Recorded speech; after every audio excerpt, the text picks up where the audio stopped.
Hello mga kasabong, ninyo ato ni sa El Nino Conditioning System, ang observant na magmamanok. Shout out sa bagong member, Moy Moy Salgado. Shout out sa ah magpapamember pa si Alea Nicolas. Shout out sa iyo Alea, kachat ko siya ngayon, magpapamember siya. Nasa trabaho lang siya. Shout out Alea Nicolas. Shout out ito bagong member Moy Moy Salgado. Shout out sa inyo. So, ngayon ang pag-uusapan natin yung mga madalas mangyayari sa pagkukondisyon. Yung madadalas na hindi inaasahang pangyayari sa pagkukondisyon. Ganito yan ha. Sa ating pagkukondisyon, minsan nagkakasipon, minsan nagkakahalak, minsan tumatamlay, minsan nagiging salbahe. So, ganyan, marami talagang mga factor, marami pwede mangyari throughout sa conditioning. So, yan, may iwasan yan. May iwasan yan. Lahat ng posibleng mangyari, may iwasan yan. Kung ano man nangyari, lalo na pag member ka sa akin, i-chat mo lang sa akin, may paraan para mapagaling yan. So, magpa-member ka sa akin, Ninyo Anthony Moanya, FB page ko, mag-message ka lang doon, sasagutin ko at tuturuan kita paano remedyo sa mga hindi inaasahang pangyayari sa conditioning. Throughout sa conditioning, mga hindi inaasahang pangyayari tulad ng sipon, halak, mga yawang manok, magiging salbahe, basta lahat na pwede mangyari, i-message mo lang ako, sasagutin natin. Mayroon tayong remedyo dyan, mayroon tayong paraan para ayusin yan. So, inaanyayahan ko ang lahat na magpa-member sa El Nino Conditioning System. Mag PM lang kayo kay Ninyo Anthony Moanya. Sasagot ako diretso kasi online ako palagi, nasa bahay lang ako, nag-aalaga ng anak, nag-aalaga ng manok at nag-aayos ng bahay. Yun, madali ko lang kayong masagot sa mga inquiries nyo, sa mga message nyo. Basta magpa-member lang kayo. Hindi naman malaki hinihingi ko eh. Huwag mo lang akong kalimutan pag manalo na. Ang dami ko nang napapanalo. Marami na rin nakalimot. Mamalato lang kayo. Yun lang naman ang magpapabuhay sa akin eh. Yung balato nyo. Hindi ako gahaman sa pera. Pero kailangan ko ng pera. Mamalato lang kayo. Maliit lang hinihingi ko kung membership fee. Pwede nga mag-down. So, ganito ha. Pwede maghulugan sa aking membership fee. So, ang mga kadalasang mangyayari, yun ang ayusin natin. Itong pagkakasipon ng manok sa conditioning, madalas mangyayari yun. Yun, lalo na ngayon, tag-init. Oh, yan, hindi yan normal yung magkasipon sa tag-init. Mali ang handler dyan. Nasa handler ang mali. Wala sa manok. So, ganito yan. Diba, nagwo-workout tayo.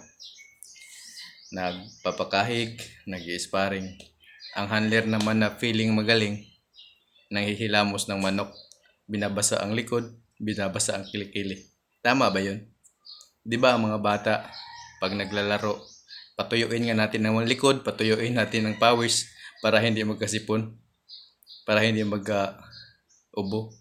Ganun lang din yun, pareho lang tayong may buhay.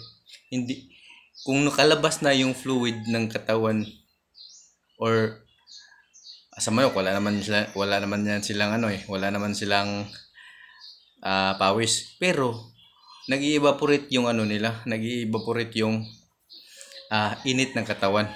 Kung lagyan natin lang tubig, dinagdagan na natin ang pagiging init ng katawan. Yun ang nagka-cause ng sipon at halak. Kaya, bakit nyo pa hilamusan? Bakit nyo pa basain ang kilikili at ang likod? Bakit nyo pa hilamusan ng muka? may sarili naman niyang pagbabawas ng init ang manok. Hindi po yan, mali po yung ginagawa ng mga handler na lagi na lang naghihilamos ng manok, lagi na lang nagbabasa ng manok bawat tapos ng ensayo. Kaya yan ang madalas mangyayari, nagkakasipon, nagkakahalak. Ito pa, yung manok mo dapat healthy bago mo ipasok sa conditioning. Kasi pag weak yan, madali yan magkasipon, magkahalak, magkaproblema. Madali yan, basta lalo na kung galing sa malalang sakit, tas ipasok mo, ipasok mo sa conditioning. Tapos heavy ka pa mag-workout, dyan lumalabas ang sakit. Kaya dapat healthy ang manok mo. Healthy. Pero ako, backyard ako, hindi healthy manok ko. Pero kaya ko silang hindi magkasakit along the way. Bakit? Kunti lang manok ko, nababantayan ko sila at inaayos ko naman ng mga workout nila. Hindi heavy ang workout, rotation lang ako. Tsaka low stress workout lang ako. Ganun. Pero mapapalabas ko pa rin ang maximum na palo ng manok. Ang pinakamagaling na palo ng manok, napapalabas ko pa rin sa sistema ko. Kasi may alam akong technique dyan. Kung gusto nyong malaman yan, magpa-member kayo sa Nino Anthony Moña FB page. Mag-comment na kayo doon.